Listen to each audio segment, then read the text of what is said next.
Annyeonghaseyo, cinggu-cinggu berkorea draman aku, welcome back to my channel. Oke guys, balik lagi di Rekor Review Drakor bareng Hanung.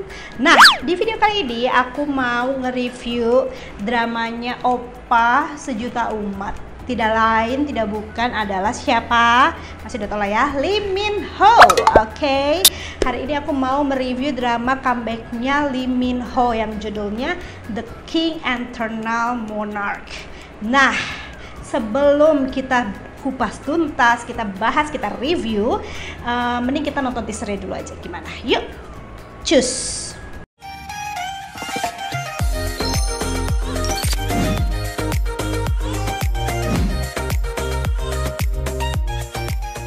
Oke guys, aku nonton juga bareng sama kalian ya teasernya.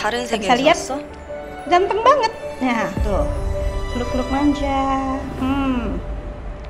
Ya, ada di kebun-kebun. Apa namanya ini, bambu.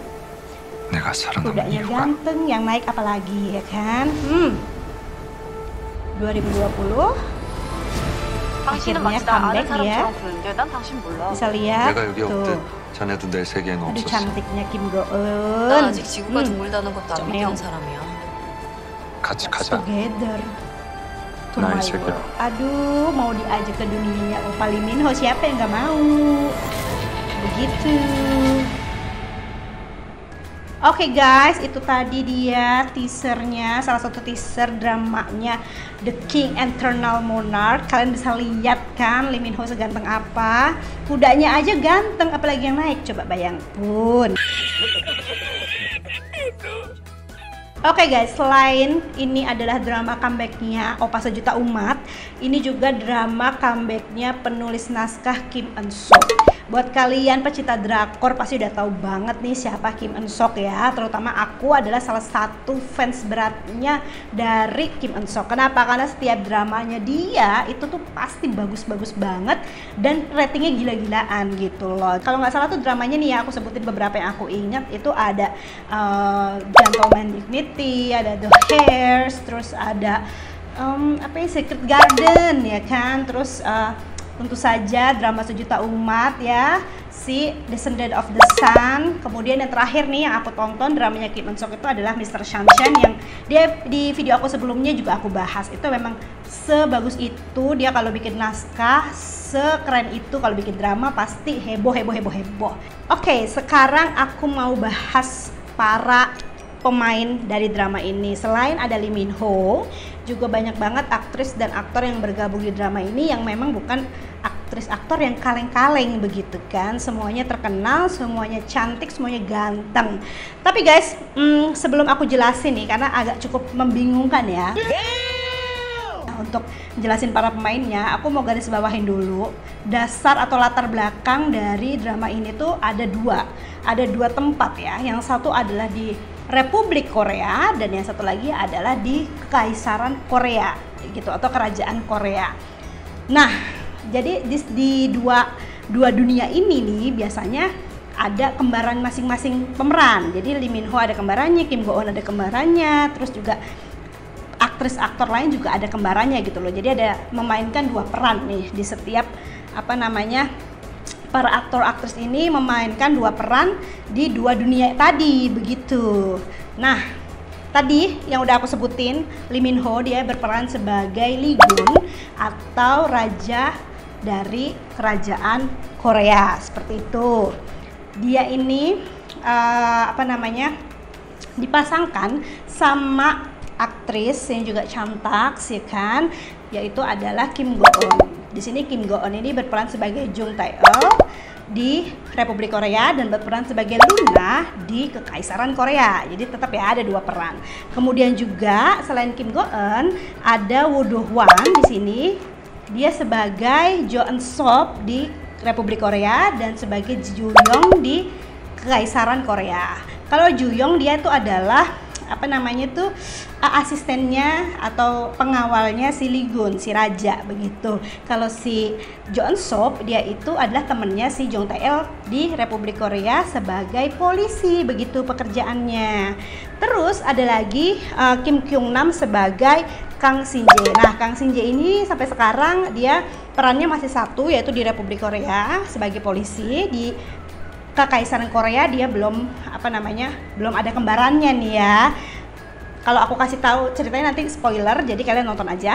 Terus kemudian ada Jung Eun-chae, cewek Chantaks. Di sini dia berperan sebagai Go Seo-ryong. Dia itu adalah perdana menteri di kerajaan Korea. Jadi dia ini partnernya si Lee Gun dalam menjalankan pemerintahan begitu. Dia versi perdana menterinya, Lee Gun versi rajanya. Tapi di dunia yang sama begitu.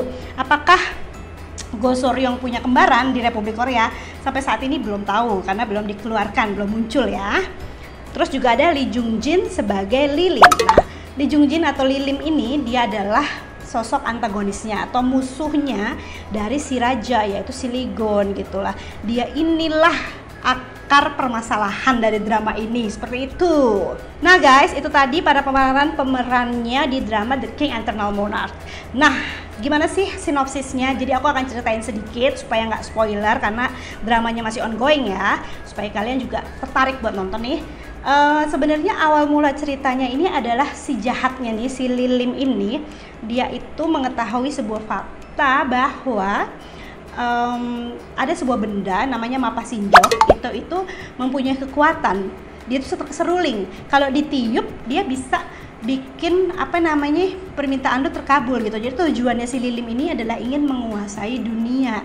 No, God, please, no. Nah, si Mapa Sinjok ini, seruling ini ada di kerajaan Korea, yaitu tempatnya si Lee Gun tinggal. Pada saat itu Lee Gun masih kecil dan si bapaknya lah yang menjadi raja. Terus si Lilim ini itu kesel gitu sama bapaknya Lee Gun. Kenapa dia tuh setiap hari melihat Mapa Sinjok tapi dia tuh tidak ingin menguasai dunia gitu kan. Gemes si Lilim ini. Akhirnya si Lilim ini bertindak brutal gitu, membunuh si bapaknya Lee Gun. Si raja pertama ini, ayahnya si Lee Gun ini dibunuh sama dia. Kemudian si Lee Gunnya juga hampir mau dibunuh. Tapi ternyata ada yang menyelamatkan dia, sesosok, gue nggak ngerti ya pria atau wanita, pokoknya ada yang menyelamatkan. Sampai saat ini masih jadi misteri. Dan tanpa disengaja si Mapa Sinjok yang sudah mau dicuri tadi itu terbelah menjadi dua. Jadi yang satu dibawa sama si Lilim, yang satu dibawa sama si Lee Gun begitu. Pada saat itu si Lilimnya akhirnya bisa berhasil kabur, dan dia ternyata kaburnya itu adalah menuju ke dunianya si Republik Korea gitu kan, menuju dunianya si Jung Tae-il tadi. Sampai sini Anda paham? Bingung kan? Jadi ya intinya tuh perebutan si Mapa Sinjok tadi lah guys. Jadi yang membuka pintu kedua dunia itu adalah si Lilim awalnya. Kemudian si Lilim ini sudah sampai di Republik Korea, dia tidak bertambah tua. Itu pun kayaknya pernah baca teorinya bahwa memang dia stay di tengah-tengah dunia itu sampai memang sudah berapa tahun baru dia ke Republik Korea. Dan sampai di Republik Korea dia nggak bertambah tua, kemudian dia itu berbuat jahat. Dia mencari kembarannya yang ada di Republik Korea untuk dia bunuh dan dia kirim ke kerajaan Korea, sehingga di kerajaan Korea tuh mereka taunya Lilim ini udah mati begitu. Jadi si Lee Gun ini akhirnya tahu nih kalau si Lilim ini udah metong karena sudah ditemukan jasadnya di Kekaisaran Korea. Padahal aslinya si Lilim ini dia ini kabur gitu loh. Surprise, motherfucker. Ke Republik Korea. Jadi dia di sana kayak menukar orang gitu loh guys. Jadi kalau di Republik Korea ini dia jadi susah, dia ajak, dia tawarkan, lu mau hidup seneng nggak? Ada loh dunia yang bisa membuat lo tuh senang karena kembaran lo di sana itu hidupnya enak gitu lah. Akhirnya dia membunuhlah si salah satu dari mereka dan menukar dunianya mereka seperti itu. Apakah sampai sini kalian paham? Memang guys, sebenarnya drama ini tuh sangat-sangat mikir keras banget sejujurnya ya. Dari awal episode gitu kan, kita tuh dituntut untuk mikir di drama ini. Gue nggak ngerti ya, Kim Eun Sok nih kalau bikin drama emang begini apa gimana gitu loh. Apalagi sebelum-sebelumnya kan emang dramanya juga mikir keras ya. Di sini lebih mikir lagi karena memang genrenya sendiri adalah fantasi, misteri, dan romance dijadiin satu. Terus ada lagi dunia paralel yang istilahnya dihitung secara matematis di drama ini. Nah gue kan otak gue kagak nyampe gitu kalau memikirkan teori-teori yang beredar di dunia maya, banyak banget ya, yang istilahnya netizen ini pada berteori karena ini loh kayak begini, misalnya si Lilim ini sebenarnya tujuannya ini, Mapa Sinjok ini sebenarnya tuh punya kekuatan yang lebih besar. Pokoknya banyak banget lah teori-teori yang gue baca, dan gue termasuk orang yang malas baca teori-teori tersebut. Jadi kalau udah dari awal gue malas mikir, ya udah gue tetap nonton, gue tetap ngikutin alurnya, dan ternyata di setiap episodenya itu terjawab sudah pertanyaan-pertanyaan kita gitu. Akhirnya memang terjawab. Jadi daripada gue puyeng berteori dan puyeng baca teori-teori orang, ya udah nonton aja gitu kan. Dinikmati saja alur yang sudah dibikin sama si Kim Eun Sok, seperti itu. Oke, itu tadi penjelasan sedikit tentang alur ceritanya. Semoga kalian nggak puyeng ya dan tetap minat untuk nonton.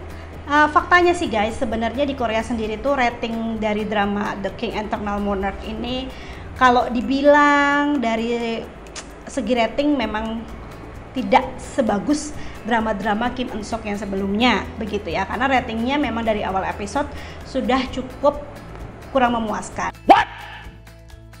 Sampai terakhir di episode 12 itu ratingnya ada di sekitar 8,5% ya untuk nasional Koreanya. Memang cukup mengecewakan sebenarnya, karena memang dari awal kan banyak banget nih yang nunggu comeback Lee Min Ho, tapi juga drama ini tuh kayak bisa dibilang bumerang juga ya buat Lee Min Ho ya, karena banyak banget kontroversi yang timbul atau kontroversi yang muncul pada saat drama ini mau tayang gitu loh. Bahkan sebelum tayang, waktu saat pemilihan pemerannya aja udah sangat kontroversi. Kayak gue pernah baca di salah satu artikel kalau misalnya Kinets itu sangat menolak Kim Go Eun dipasangkan sama Lee Min Ho, karena memang menurut mereka Lee Min Ho dan Kim Go Eun itu tidak cocok secara face begitu. Ada yang jahat banget sampai bilang Kim Go Eun itu nggak cantik lah apalah, padahal menurut gua walaupun Kim Go Eun itu cantiknya itu bukan cantik-cantik yang kayak Song Hye Kyo gitu, kayak bukan kayak Suzy, tapi Kim Go Eun ini menurut gue punya daya tarik tersendiri gitu guys. Dari segi acting menurut gue dia oke banget.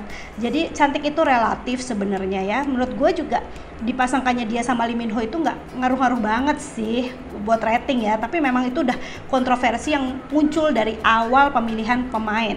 Terus ya kontroversi lagi nih ya, pada saat beberapa episode udah tayang, muncullah gosip-gosip yang udah 10 tahun yang lalu muncul lagi gitu, yaitu adalah gosipnya Jung Eun Chae, yang dia ini dulunya nih 10 tahun yang lalu ini terlibat skandal perselingkuhan. Tiba-tiba tuh muncul lagi tuh skandal ya di awal-awal episode. Jadi bikin orang-orang tuh jadi orang-orang di sana ya, jadi kayak agak males nonton drama ini. Padahal sebenarnya kan ya ampun udah 10 tahun lalu gitu loh. Hello, orang udah lupa kalau Kinets tuh emang diinget sampai mati nih kalau ada skandal begitu. Terus ada lagi kontroversi yang selalu mengiringi perjalanan dramanya Kim Eun Sok. 2 drama terakhir ini selalu ada kontroversi ini karena gue ngikutin ya. Yaitu adalah tentang 3 episode awal banyak sekali lambang-lambang dari kekaisaran Jepang yang diadaptasi di drama ini, sehingga Kinets ini terkesan marah karena memang seperti kita ketahui bahwa Korea dan Jepang memang dahulunya hubungannya kurang baik, dan di drama ini Kim Eun Sok memasukkan unsur-unsur Jepang di dalam dramanya, dan itu membuat Kinets tuh kayak geram gitu loh, karena di Mr. Shanshan juga dulu sempet banget ada kontroversi seperti ini gitu loh, ada bawa-bawa aroma-aroma Jepang di dramanya dia, jadi dia dikritik begitu. Dan akhirnya kemarin sempet mengkritik ada bangunan Jepang di drama ini, terus juga ada lambang kekaisaran Jepang yang mirip gitu katanya, dan akhirnya udah dirubah sekarang begitu. Emang kalau udah berhubungan sama Jepang itu Kinets tuh agak-agak geram begitu guys. Tapi guys, dibalik semua kontroversi itu, memang menurut gua drama Kim Eun Sok yang kali ini atau dramanya Oppa Lee Min Ho yang kali ini tuh kayak ada sesuatu yang menurut gua minus. Gua sebagai penonton tuh ngelihatnya adalah sebuah kekecewaan begitu ya. Tapi bukan berarti dramanya jelek ya. Ini secara sudut pandang gue. Ada beberapa fakta yang menurut gua agak kurang enak gitu buat ditonton gitu. Ada minusnya lah drama ini ya. Yang pertama, gua sebagai penonton itu selalu dibuat bingung oleh tiap episodenya. Jadi begini, di setiap ending episode itu akan adegannya berbeda pada episode selanjutnya. Jadi misal episode 1 endingnya apa, di episode 2 muncul lagi tuh adegan baru pas awal-awal. Jadi kita tuh bingung, gue tuh sebenarnya bener gak sih udah nonton ini apa belum gitu, udah nonton episode ini apa belum. Jadi beda endingnya sama adegan awalnya beda, membuat gue sebagai penonton itu jadi bingung gitu kan. Entah gue yang goblok apa bagaimana, gue nggak tahu. Tapi gue jadi bingung aja gitu, harus ngulang atau harus ngecek episode sebelumnya. Tapi memang di tengah-tengah episode itu tuh muncul lagi tuh adegan ending di episode sebelumnya, memang muncul. Cuman kan jaraknya cukup lama gitu loh, antara 15 menit sampai 15 menitan lah, 15 menitan di adegan awal. Si adegan ending yang kemarin ini kagak muncul, kan gue bingung jadinya. Gue udah nonton belum ini episode ini, begitu. Jadi menurut gue itu salah satu yang membuat gue agak kecewa begitu ya kan. Manusia yang malas mikir dikasih tontonan begitu kan jadi emosi saya. Nah, yang kedua menurut gua kenapa drama ini agak sedikit mengecewakan. Sebenarnya I'm sorry to say ya, buat fansnya Kim Go Eun, bukan berarti Kim Go Eun nggak cantik. Menurut gue dia cantik ya kan, cantik dengan versinya, aktingnya juga bagus. Tapi gue ngerasa bahwa chemistry yang dibangun sama Lee Min Ho ini kayak kurang dapet gitu guys di episode awal ya terutama. Jadi kayak kayak sering banget gitu loh. Terus juga pengambilan apa sih namanya, pengambilan adegannya itu kayak sengaja dibuat sering banget gitu loh. Makanya gue ngeliatnya kayak nggak dapet chemistry-nya. Tapi nggak usah khawatir, itu hanya awal-awal. Kesininya ternyata mereka membangun chemistry-nya cukup baik. Dan di episode terakhir nih, episode 12, ada adegan yang menurut masyarakat atau khalayak ramai itu adalah adegan terbaik di tahun 2020, yaitu adalah adegan kissing mereka.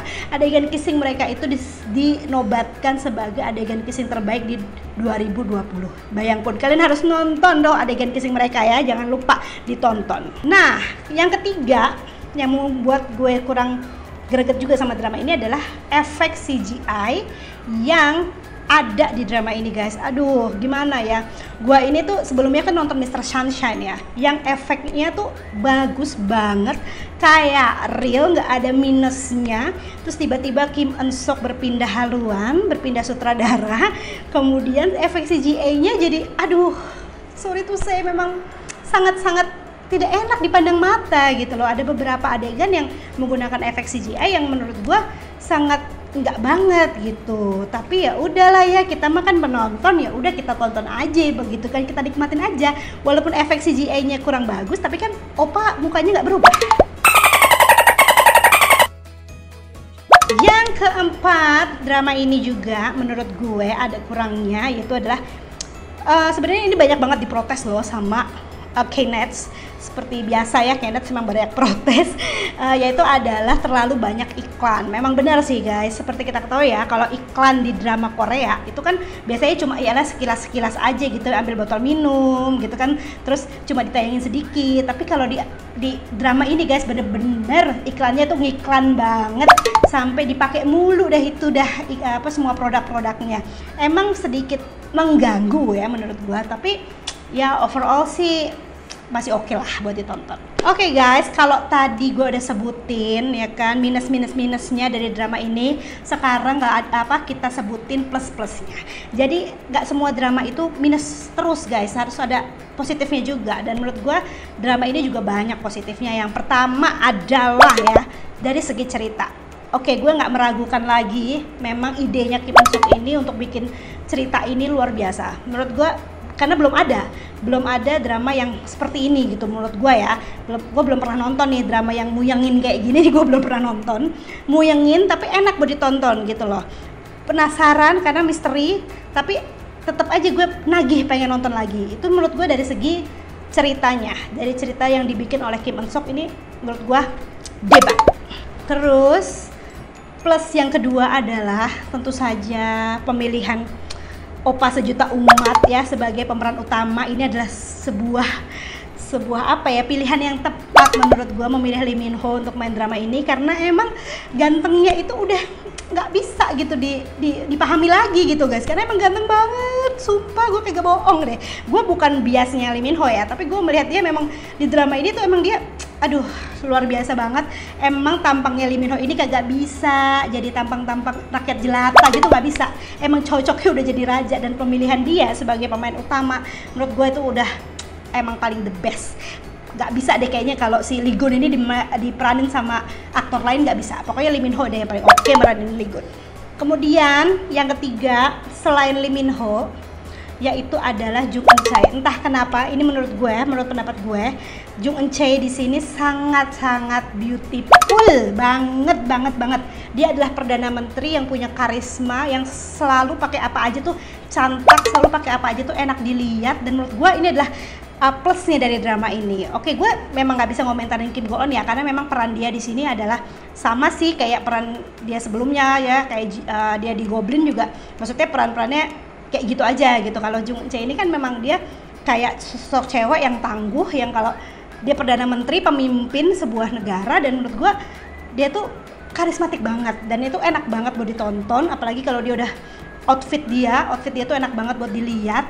Jadi buat kalian nih ya, kalau yang cewek-cewek nonton ini karena Lee Min Ho, buat yang cowok-cowok nonton ini kalian mesti nonton, karena di sini ada Jung Eun Chae yang super duper cantik.